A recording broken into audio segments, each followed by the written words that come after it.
In this chapter you will learn the basics of LINQ. What does LINQ mean? How does it work? Why should we learn LINQ? Different ways to write LINQ?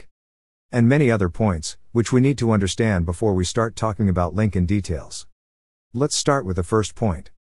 What is LINQ? LINQ is an abbreviation for Language Integrated Query. It's not a complete language, but only a Microsoft.NET Framework component, which adds native data querying capabilities to .NET languages, like C# and VB.NET. It was originally released as part of .NET Framework 3.5 in 2007. In this course the focus will be on how to use LINQ in VB.NET within UiPath. Let's first understand what does LINQ mean and for what could we use it. LINQ is to query data from different data sources. It's very similar to SQL. In SQL we have specific keywords, like, select, from, where and so on. Using SQL, we can write a query to retrieve specific data from SQL Server database. LINQ does also the same, but not only for tables like SQL. Using LINQ we can query various data sources, like generic collections, data tables, XML files, JSON files and databases. LINQ can be used for any data type, which implements 𝗖𝗵𝗽𝗁𝗪 or a queryable data type. What did this mean? I will show you in another video.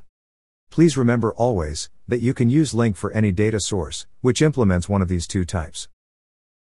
In LINQ we also have specific keywords and methods, which we can use to write a LINQ query. For example, from, select, where, order by, group by, and many other methods. In this course I will explain each method in detail, how does it work and when to use. I will also show you, how to handle the exceptions which could appear once we write a LINQ query. Let's see how does LINQ work. I have a table called employee in SQL database. We want to write a LINQ query to get the data from the table, where the employee's name is Max. In this example we have the following three members. The developer who writes the query. The LINQ query, which is written in C# or VB.NET. For example, the following query is written in VB.NET. It's not important to understand this query now. I will explain LINQ queries later in detail. We also have the data source, which is SQL database and contains the table. LINQ cannot access the database directly to get the data. To do that we need an interface between the query and the database. This interface is called LINQ Provider. In this example the provider is called LINQ To SQL, because we want to write a LINQ query to get data from SQL Server. This provider translates the LINQ query to SQL query, which is readable for the database. The LINQ query will be converted to this SQL query, which is readable for the SQL Server. It means, LINQ works in this way, we write a LINQ query. This query calls a LINQ provider to communicate with the data source. The provider translates the query into readable query and retrieves the data. As output, we get the data from the data source. It means we don't need to learn SQL to get data from a database. We only must learn how to write a LINQ query. The same also for other data sources, for example XML file. To query data from XML file we use the provider LINQ To XML. So, the provider allows us to write LINQ queries against that data source. Let's summarize how does LINQ work. We have these four members.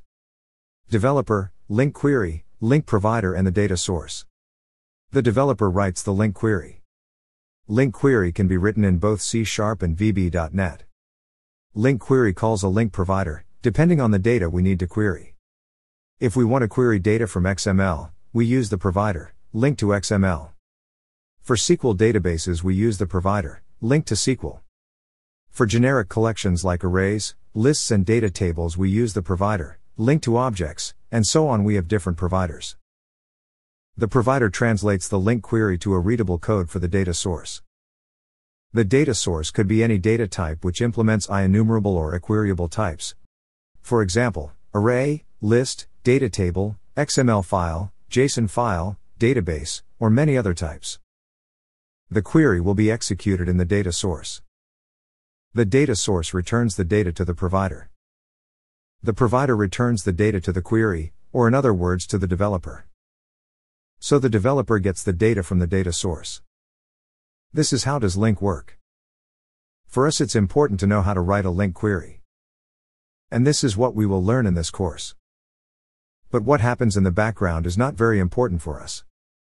It means, we don't need to know how the LINQ provider converts the query into another query, which is readable for the data source. It's more important to know how to write a LINQ query, and also to know which methods do we have and how to use them.